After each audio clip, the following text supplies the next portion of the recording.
Hello everyone. So it's the 20th of May right now, and last night I finished my last book for the Booktube prize, so I thought I will film the wrap-up for this round now, even though I cannot post it until June.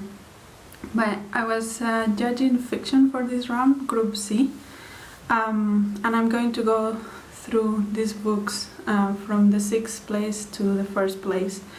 So, in number 6 we have Olive Again, and I actually read both Olive Kitteridge and Olive Again for this, and they are by Elizabeth Strout.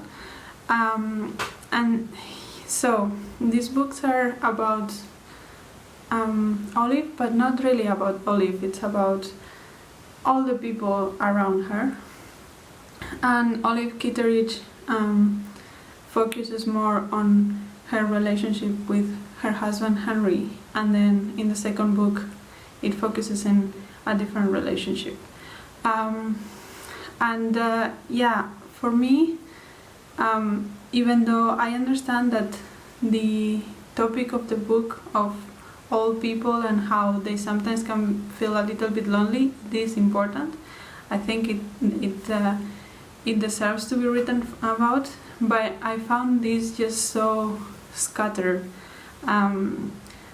There was parts when they were explaining the lives of the neighbors or the colleagues or something that didn't fit into the story, and I didn't know why they were there, and I didn't feel like the whole thing ended up building one narrative, so that was very confusing for me. And also I think personally that the writing of Elizabeth Strout is a bit pretentious, and there are so many obscure references to pop culture things that I didn't know about, so I just felt very disconnected to this book and I didn't enjoy my time reading it.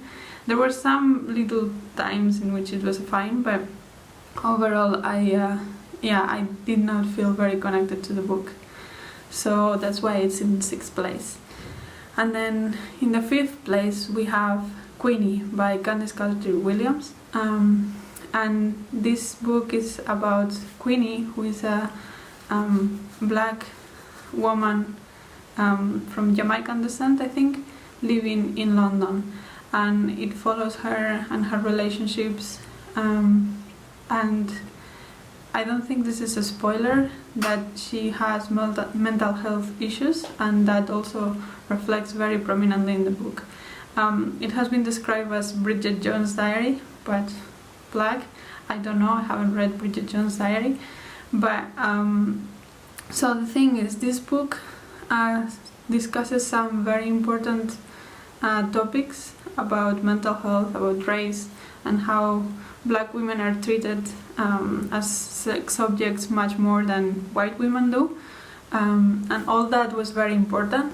But at the end of the day, Queenie makes horrible decisions all of the time, and for me that maybe it was the author trying to make her more relatable. For me it made her like a caricature, and it completely took me out of her character. I couldn't connect with her at all, and I think that's because the author, I felt it was trying a little bit too hard to make her relatable and make her likable in a way. So yeah, I did not I wouldn't say I didn't enjoy the book or I would not recommend, but it's not a great piece of literature in my opinion. It's just a fun read that gets ridiculous at a point. So if that sounds appealing to you, go for it.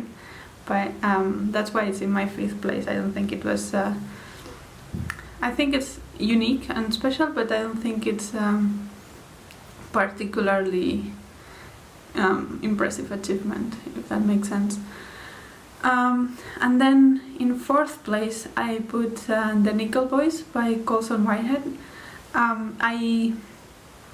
So I read this last year before the prize, and I thought I might reread it because it's not very long, but because the libraries were closed and so on, I didn't have access to it, so I thought just I haven't read it that long ago, it's just a few months, so go with that.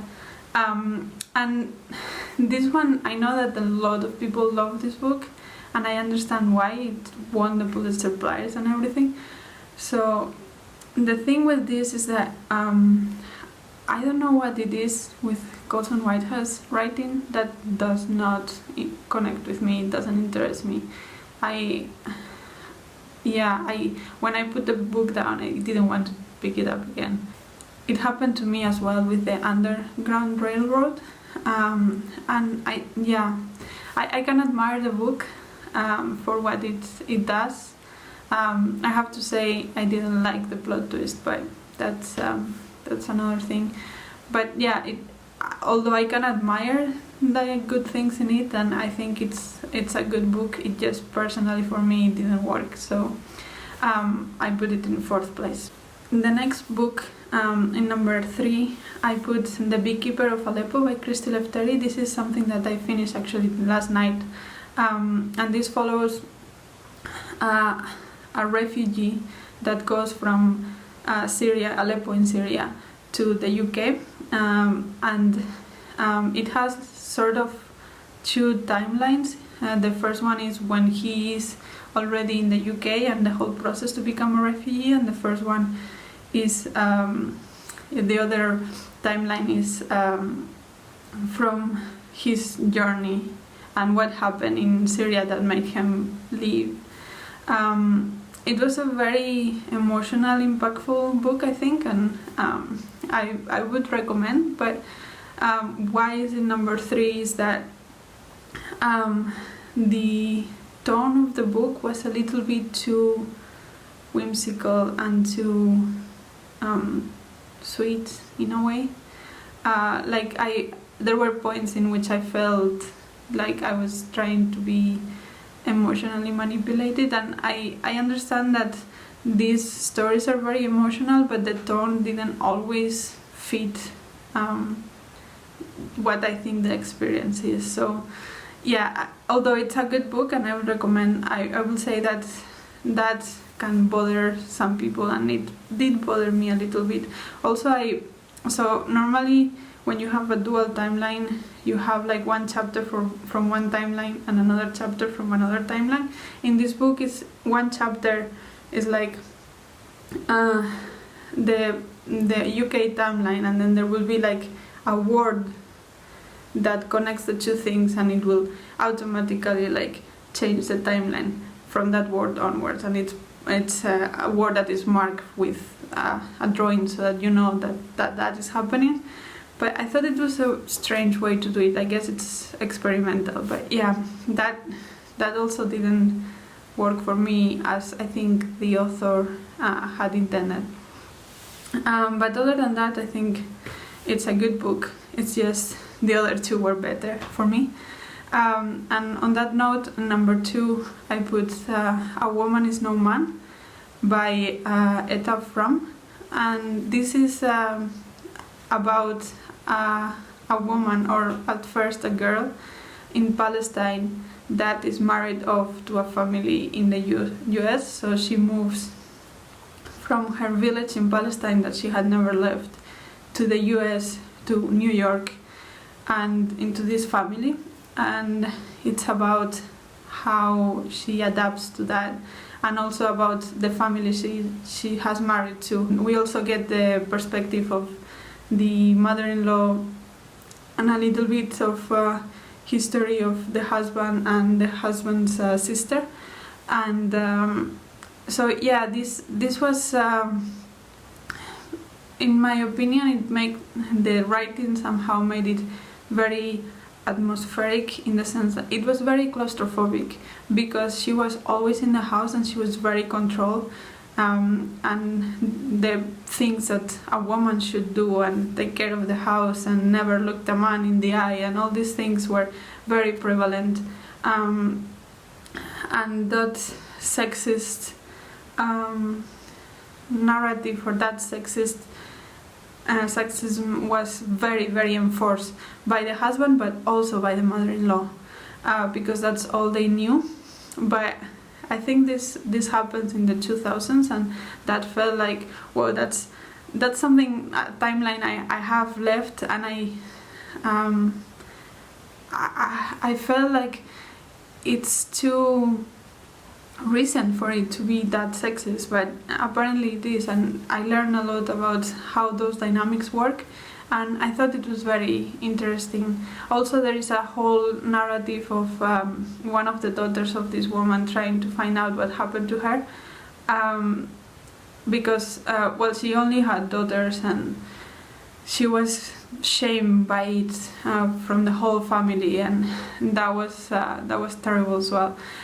So it's not an enjoyable book in that sense, because it's very violent and very claustrophobic, but the fact that it made me feel all those things, I think it makes it a really good book, and that is why it's in number 2. And then in number 1 I put Red at the Bone by Jacqueline Woodson. And this is about, again, 2 women in Brooklyn, and so it's also dual narrative, and one of the perspectives is from the mother and the other one is from the daughter, and it's the thing is that the mother had a baby very young, and then the daughter got also pregnant very young, and this book happens when the daughter is pregnant, and how, like, the internal monologue in a way of the whole family, seeing that history repeats itself and discussing if it actually happens, and of course also why that happened to this family in which they are black and they are lower income family. So it explores all that. It's a very short book, but it explores all that in snapshots very well, I think, and it made me be engaged the whole time. Like, I read this in almost one sitting. It was that engaging, and I think that it was very punchy, and it was just very good. I was very surprised that it didn't make it to the short list for the Women's Prize for Fiction, but I think it's a really, really good book, and I think a lot of people would enjoy it, so that's why it's in my number 1. Hello everyone, so I'm just here to do a quick wrap up of this round of the Booktube Prize. The announcement has been put on today, a few hours ago, and I just saw it. And I'm happy to report that the 3 books in my group that I voted in the top 3 are the ones that have gone through. So apparently the other judges and I agreed on which were the best books on that group. But there were some other results that surprised me, and I just wanted to talk a bit about them. So starting with non-fiction, Say Nothing went through, which I was happy to see. I read that one in the first round and I really liked it, but The Inhabitable Earth is out, and I was so sad about that. I really liked this book and I really wanted to go through, because I think it's a very important topic and it's really well explored in that book, but sadly that judges did not think the same. Other book that I was very excited to read, but it has also not gone through, is How to Be an Anti-Racist. So yeah, that was also a bit of a bummer for me. I haven't read it, so I'm not sure if it is good, but I had heard good things about it and I was excited to read it. So, oh well. And then in the fiction category, I saw that Boy Swallows Universe didn't go through, which was also surprising for me. I was also expecting that to go through. And Middle England didn't go through, which was also sad. I just finished it and really liked it. So yeah, I was a bit disappointed about that. And one that has gone through that I kind of expected that it might, but I'm not excited about, is The Dutch House by Anne Patchett. I have not read this book, but I have read other things from Anne Patchett and from what I have heard from people. I do not want to read this, and I hope it doesn't make it to the next round, because yeah, well, I don't want to read it. But such is life. Like, we are all having different opinions, and that's why we do this. And I'm happy that in my group I apparently have the same opinions as the other people in judging it. So yeah, that was a positive thing. I hope you're enjoying following the prize, and let me know what your opinions on the semi-finals are, and what do you think that should have gone through and shouldn't be there. And yeah, talk to you later.